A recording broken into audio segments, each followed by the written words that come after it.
Welcome to the special offering of Your Neighbor, a Priest, where we'll journey together each week exploring in roughly 5 minutes or less a different element of the Episcopal Church. This final week, we will talk about children, youth, and families and their place in the Episcopal Church. Today, I want to take an opportunity to speak specifically to the reality of St. Stephen's Episcopal Church here in Longview, Washington. But I would venture that most Episcopal churches, anywhere you are likely in line with most of what we practice and offer here. Just like with our welcome at the font and the table, the Episcopal Church, and specifically at St. Stephen's, we welcome children, youth, and families from all walks of life, including blended families, families with a solo parent, and families with grandparents or other family members or other people who are raising children. We welcome children and youth who have special needs, and we will work with your family to make the worship experience as meaningful as possible for your child.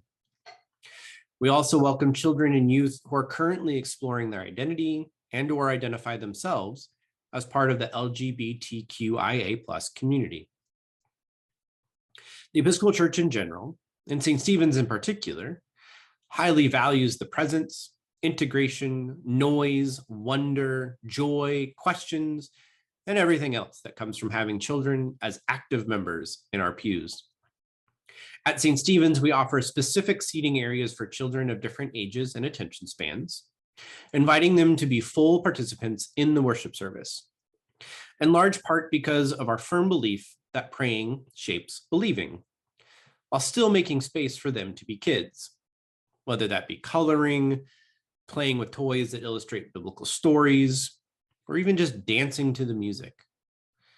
Currently, St. Stephen's invites children to participate in Sunday school every Sunday during our primary worship service at 10:30 a.m., where they're invited to go and experience a simplified format of prayer and story, sharing that relates to the story and themes that we hear in our lectionary readings and in the sermon, before they return to participate in the Eucharist with their family.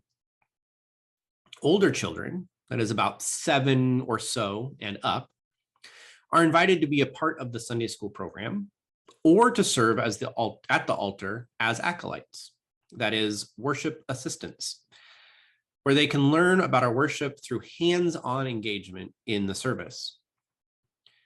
The youth of our parish, middle and high schoolers, are also invited to serve as acolytes and readers during the worship services, and are invited to participate in our ecumenical, affirming youth group, where all who come are welcomed and affirmed as they are. We currently meet every Sunday at 6 p.m. Parents are invited to participate with their children and youth through volunteering and being with them at Sunday school, and are also welcome to let those who can manage themselves to go on their own. I personally grew up in a small town, attending a small Episcopal church every Sunday, sitting in the pews, learning the rhythm of prayers, the music and the tunes that repeated themselves throughout the year and the years, the stories from the Bible that were new, and those that were familiar from hearing them at the same point of the church year. And as I grew up, I served at the altar as an acolyte, I served as a reader, and eventually as a service leader. That experience shaped a deep understanding of the faith within me and has kept me deeply grounded in my faith throughout my life. The little church I attended didn't often have a lot of the bells and whistles or shiny things of bigger churches that might seem attractive to children and youth. But it didn't matter because I was learning a depth of faith through simply being present and absorbing the liturgy, the Bible stories, the sermons, and the music. And in being present, in being filled with the trueness of church, my praying shaped my own believing. My progressive theology is a byproduct of a deeply held conviction of faith that I learned at an early age. My sense of justice, of morality, of right and wrong in the world was shaped by prayer, by the stories of the Bible, by the words of Jesus Christ that I heard every single week in the liturgy and traditions of the Episcopal Church. This is what the Episcopal Church can offer to you and your family, This is what St. Stephen's Episcopal Church in Longview, Washington can offer to you and your family. And I hope that you will join us. Thank you for joining me this week as we've explored what welcoming children, youth, and families means for the Episcopal Church. This is the end of our special series on introducing the Episcopal Church.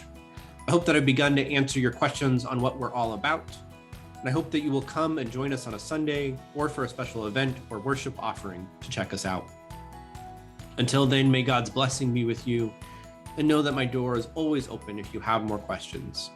Just drop me an email at nic@sslv.org, and we can find a time to meet, share a cup of coffee or tea, and talk more about this church that I love.